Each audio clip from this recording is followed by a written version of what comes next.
समय बदलता है, सड़कें बदलती हैं और समय के साथ साथ सड़कों पर दौड़ने वाली गाड़ियां भी बदल जाती हैं। आज की दुनिया में लग्जरी कार्स की भरमार है। कोई लो बजट है, कोई मिड बजट है, कोई करोड़ों की कीमत वाली कार है। और आप सड़क पर गाड़ी देख करके बता सकते हो कि सामने वाला अमीर है, गरीब है, मिडिल क्लास है, कौन सी क्लास है, सब पता चल जाता है।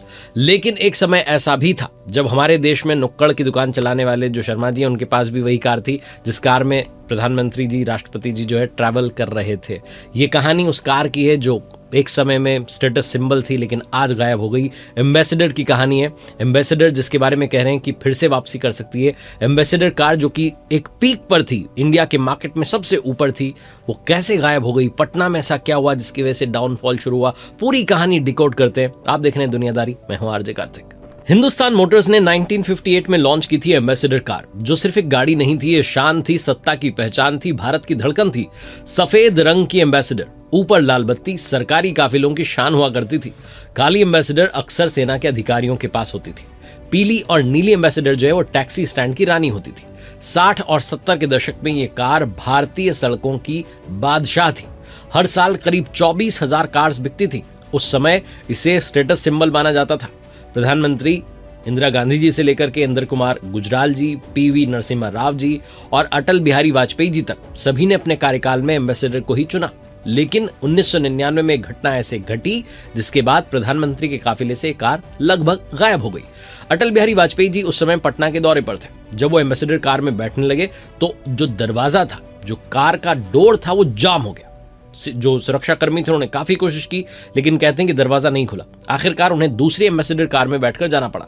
कहा जाता है कि इस घटना के बाद सुरक्षा कारणों से प्रधानमंत्री जी के काफिले में BMW जैसी जो मॉडर्न कार्स हैं उन्हें शामिल किया गया। धीरे धीरे जो राज्यों की सरकारें हैं उन्होंने भी एम्बेसडर से दूरी बना ली। मॉरिस मोटर्स की मॉरिस ऑक्सफोर्ड सीरीज 3 से इंस्पायर्ड ये कार इंडिया में लैंडमास्टर से होते हुए एम्बेसडर बनी। हालांकि इसकी रूट्स ब्रिटेन में थी लेकिन आत्मा पूरी तरीके से इंडियन थी। इसे किंग ऑफ इंडियन रोड्स कहा गया। इसके कई सारे मॉडल्स आए, मार्क 1, मार्क 2, मार्क 3, मार्क 4, नोवा, 1800 ISG। समय के साथ चेंज हुए लेकिन पहचान वही रही। भारी भरकम बॉडी, आरामदायक सीट्स और मजबूत बनावट। लेकिन इस सब के बीच में 1983 का वो साल आता है जब एक छोटी सी कार आती है जिसका नाम था मारुति 800 और इंडियन ऑटो मार्केट का मैथ्स बदल जाता है।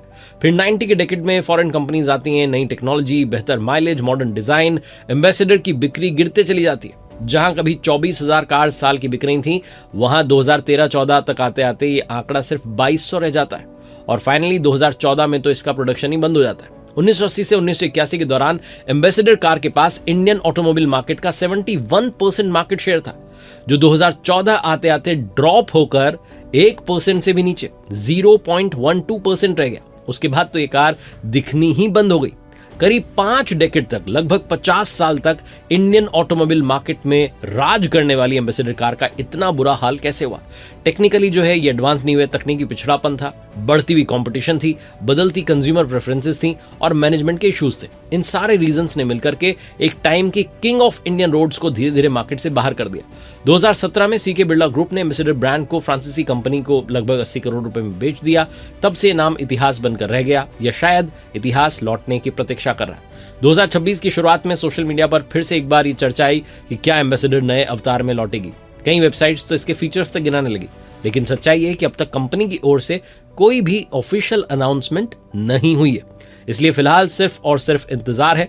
लेकिन एम्बेसडर की बात करें तो ये उस दौर में सिर्फ एक कार नहीं थी, उस दौर की गवाह थी जब सादगी में शान थी। ये गाड़ी बताती है कि समय बदलता है लेकिन कुछ नाम इतिहास में अमर हो जाते हैं।